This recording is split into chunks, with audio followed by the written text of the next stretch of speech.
Hello friends, welcome to my channel tasty recipes. ఈరోజు మన వీడియోలో పూరి ఎలా తయారు చేయాలో చూపించబోతున్నాను. దీనికోసం 250 గ్రాముల పూరి పిండిని అయితే తీసుకోవాలి.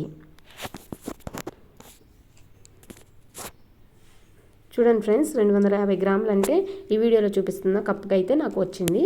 తర్వాత ఈ పిండిలో రుచికి తగినంత ఉప్పు, కొద్దిగా ఆయిల్ అయితే వేసుకోవాలి. తర్వాత చేత్తో పిండిలో ఉప్పు నూనె మొత్తం కలిసే విధంగా వాటర్ పోయకుండా కలుపుకోవాలి. తర్వాత కొద్దిగా వాటర్ యాడ్ చేసుకుంటూ కలుపుకుంటూ ఉండాలి. వాటర్ మరీ ఎక్కువ వేస్తే పలచబడిపోతుంది. వీడియోలో చూపిస్తున్న విధంగా ముద్ద అయ్యేంత వరకు కూడా కలుపుకోవాలి. కొద్దిగా నూనె కూడా యాడ్ చేసుకోవాలి.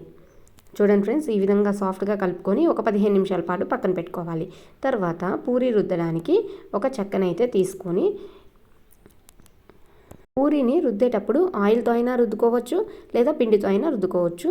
అది మన ఇష్టం ఫ్రెండ్స్. వీడియోలో చూపిస్తున్న విధంగా అటు ఇటు తిప్పుకుంటూ పూరిని అయితే రౌండ్గా చేసుకొని పక్కన పెట్టుకోవాలి. ఇలాగే మన దగ్గర ఉన్న పిండిని మొత్తం కూడా స్టెప్ బై స్టెప్ చేసుకొని పక్కన పెట్టుకోవాలి.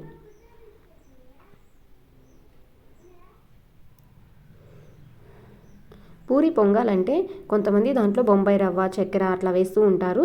నేనైతే ఏం యాడ్ చేయలేదు ఫ్రెండ్స్. తర్వాత స్టవ్ ఆన్ చేసుకొని బాండీ పెట్టుకొని ఆయిల్ అయితే వేసుకోవాలి. ఆయిల్ వేడవ్వగానే మనం ముందుగా రౌండ్గా పూరీలు ప్రిపేర్ చేసి పెట్టుకున్నాం కదా, అది ఒక్కొక్కటిగా ఆయిల్లో వేసుకొని అయితే డీప్ ఫ్రై చేసుకోవాలి. పూరీని ఆయిల్లో వేయగానే దాని మీద ఆయిల్ అనేది పోసుకుంటూ ఉంటే కొంచెం బాగా పొంగుతుంది. ఇలాగే మన దగ్గర ఉన్న పూరీలు మొత్తం కూడా స్టెప్ బై స్టెప్ ఆయిల్లో డీప్ ఫ్రై చేసుకుంటూ ఉండాలి.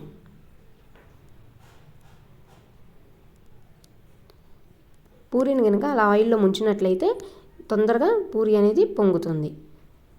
ఇలా గరిటెతో ఆయిల్ వేసుకున్నా కూడా పొంగుతుంది.